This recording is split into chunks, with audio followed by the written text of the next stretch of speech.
Mr. Jelly. By Roger Hargreaves.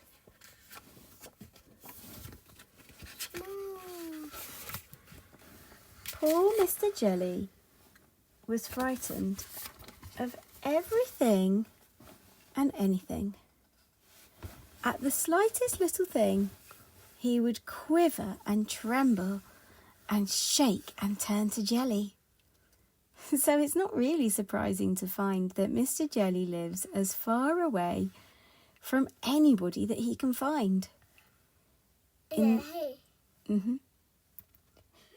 the middle of a wood, miles and miles from anywhere.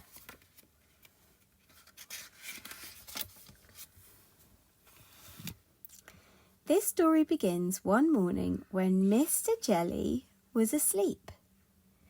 It was a beautiful autumn morning. The sun was shining.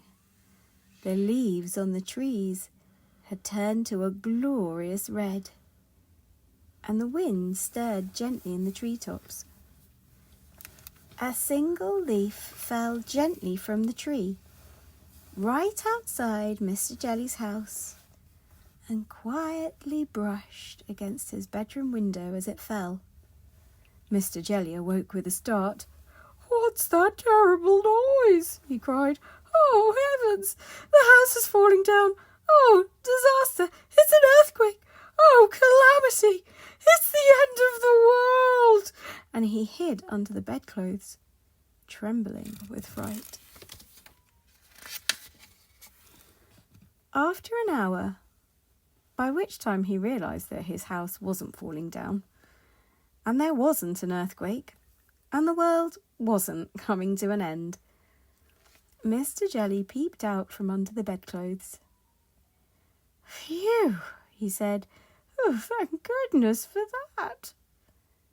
And he got up and went downstairs to make his breakfast.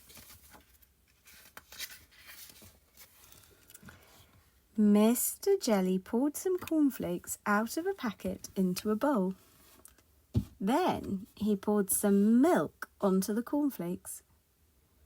Then he went to the cupboard to get some sugar. Crackle, crackle, went the cornflakes in the milk. "Oh, goodness gracious!" cried Mr. Jelly, diving under the kitchen table. "Oh dear, here guns! Oh, calamity, it's war!" But of course it wasn't. And of course Mr. Jelly eventually came out from under the table and ate up all his cornflakes. After breakfast, Mr. Jelly thought that he'd go for a walk.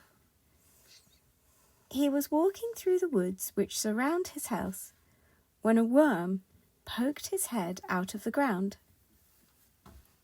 "Morning," said the worm cheerfully to Mr. Jelly. Mr. Jelly nearly jumped out of his skin. "What?" he shouted. "Who's there?" And then he saw the worm. "Oh, good heavens, it's a snake! Oh dear, a man-eating snake! Oh, calamity, I'm going to be eaten alive!" And he jumped up into a tree. "What a performance," commented the worm, and went back into his hole.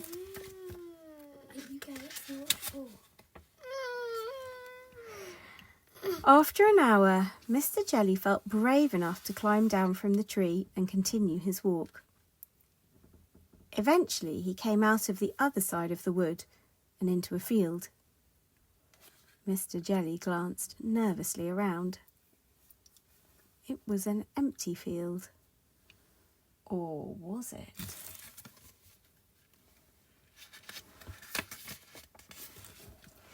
In the long grass in the middle of the field, unseen by Mr. Jelly, there was a tramp enjoying a sleep in the autumn sunshine.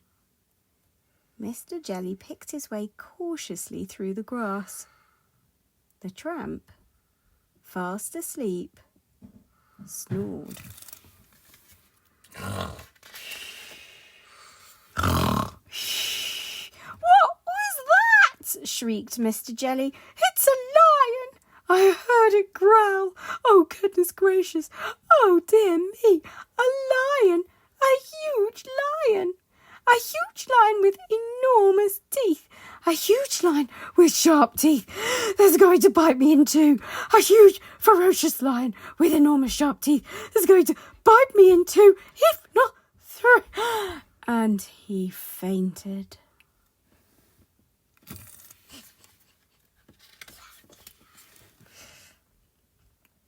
All this commotion awakened the tramp, who yawned, stretched, sat up, and saw Mr. Jelly lying on the ground beside him. "Oh dear," he said, for he was a kindly tramp. "Oh dear." And he picked up Mr. Jelly and placed him gently in the palm of his hand. Mr. Jelly came too and sat up, rubbing his eyes. Then he saw the tramp's face looking at him. "Oh, disaster!" he screamed.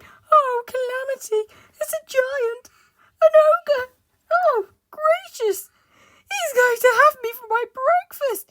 My," said the tramp gently.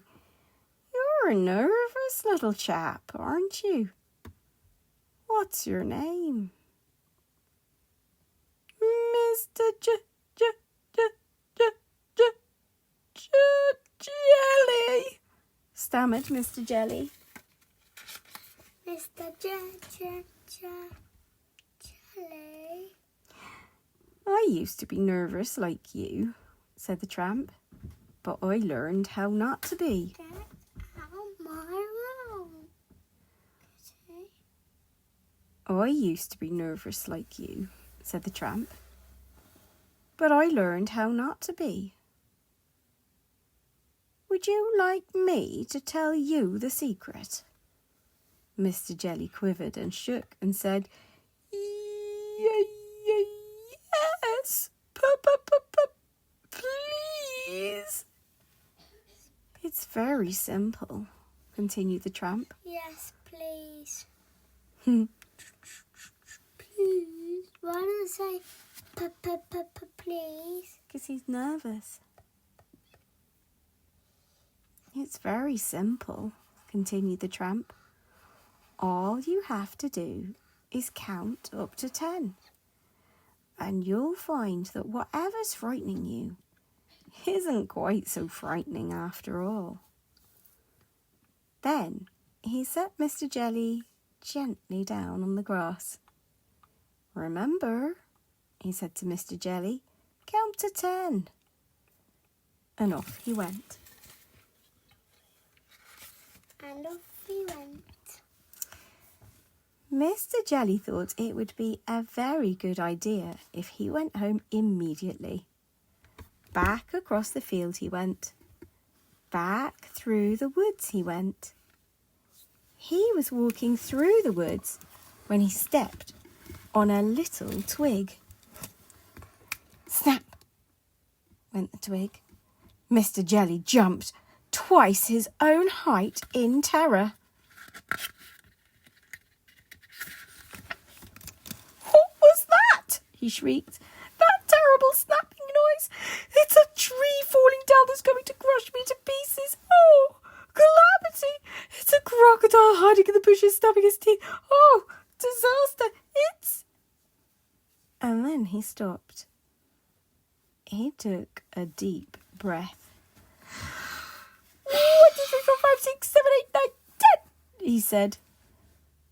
And he saw that what had gone snap was a twig. A silly old twig. "Phew," he said. Mr. Jelly had almost reached his house when a leaf drifted gently down from a tree on top of him. "Help! Police! Murder!" he screamed. "I'm being kidnapped! Oh, calamity! It's ruffians with guns! They're going to..." And then he stopped. He and took a deep breath. What do you think he's going to do? I don't know. 1, 2, 3, 4, 5, 6, 7, 8, 9, 10. And then he saw what had fallen on him was only a leaf. Nothing but a leaf. A stupid red leaf. You said it. A bad word. We shouldn't say stupid, should we? No. It works, he said out loud in wonderment. And do you know, it did work. After that moment, Mr. Jelly became a changed man. Well, you can see that by looking at him, can't you? And he never shrieks or shouts or screams or quivers or shakes or trembles any more. And he never hides under the bedclothes anymore. Well, not very often anyway. The